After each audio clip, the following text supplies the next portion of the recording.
and welcome to the video version of my right. Seems like my head is touching the ceiling. That doesn't seem to be a good look. But anyway, I want to welcome you to the conversation, kings and queens. Come on in. During a pandemic, there are lots of important issues to discuss. But I want to talk about a sidebar issue, and that is dating during a pandemic. I recently had an experience, and I want to be able to share that with you, kings and queens, so that we can all learn from each other and hopefully move forward and do better. In regardless if it's good times or if it's bad times, we all should be preparing for the worst. We should be putting ourselves in a position that when a pandemic does happen, like now, we won't find ourselves the first ones in the unemployment line. We won't find ourselves waiting for the person who owns the company to tell us whether or not we have a job or how many hours we're going to get, because we will have already put ourselves in a position where we have multiple streams of income. So our priority should be our wealth building and our health, making sure you are exercising, you're eating right, you're doing right by your body. So when it is under attack, as so many people are, your body will be your armor. And so that's my priorities in life. And so I try to look for other people who have the same priorities in life. So that leads me to this brother that I met.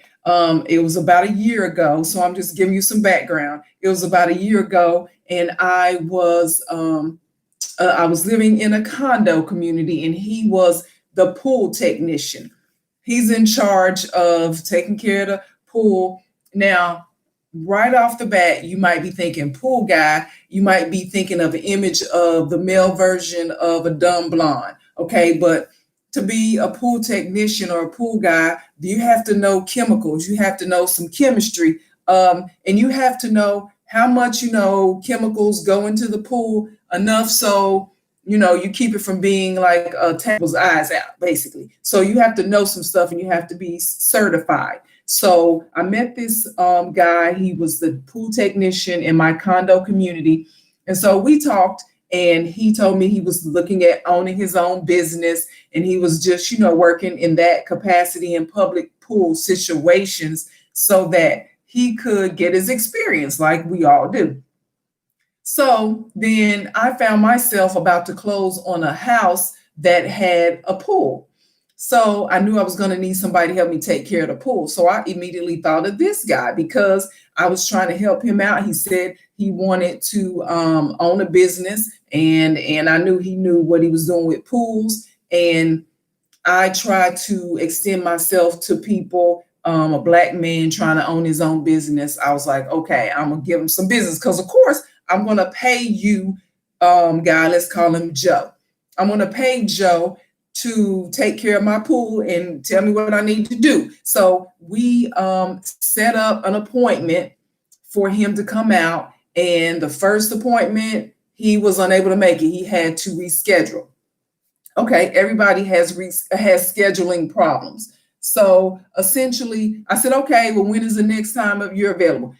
So long story short, or skipping over to this part, while we were talking, he says to me, oh, now that you're moving out of the condo community, I want to ask you out on a date because I've liked you the whole time that you lived here, but they must have some type of rule that says you can't date any of the people who live in the condo community. So I was like, okay, we can go out, but I'm thinking in the back of my head, but now I want you to, this is a business transaction in that you are the pool technician and I'm going to pay you to be the pool technician. So aside from that, if anything else happens, we can, we can visit that. But 3 or 4 appointments later, he still never made it to my house to take care of the pool. There was always some type of an issue as to why he could not be there. And I'm saying to myself, well, dude, what's up? This is what you do. You like take care of pools. Why is it such a problem?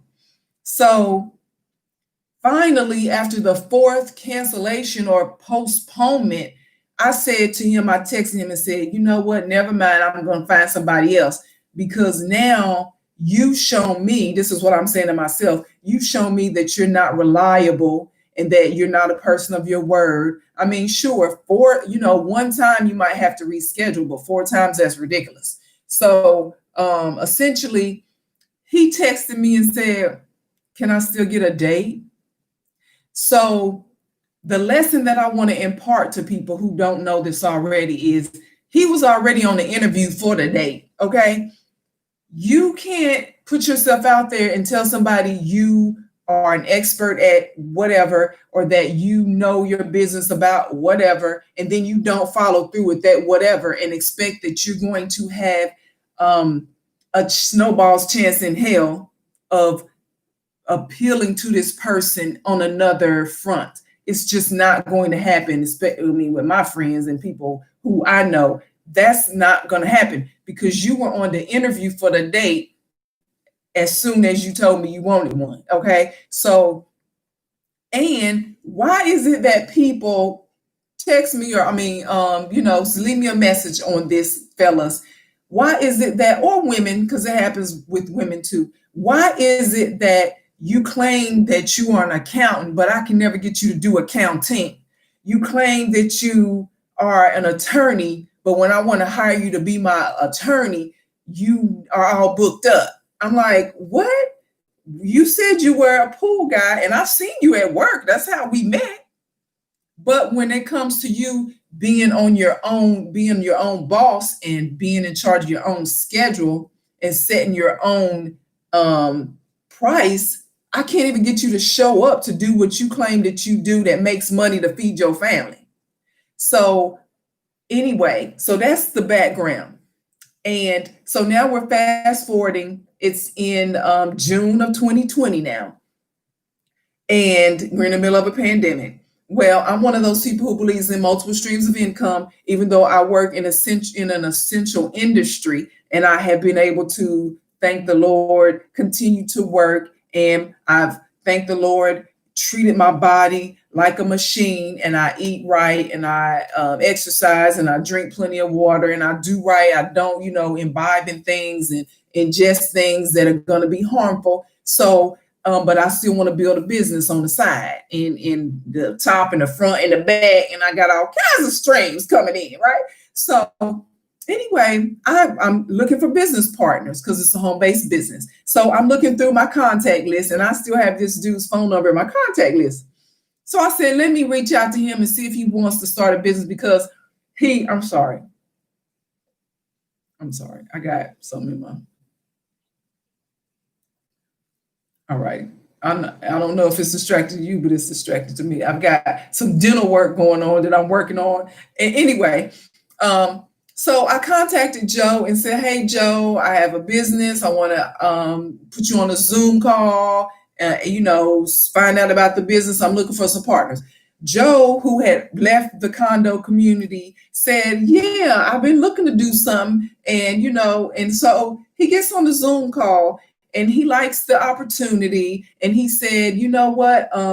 I am interested in it. And I never did get that date, he says to me, about a year ago. So full disclosure, at that time to him, I told him why I never did respond to him about the date, because he was on the interview and he failed. And so he didn't get a date because, I was unimpressed with the way he handled his business. So anyway, so he now says, I said, but you know what?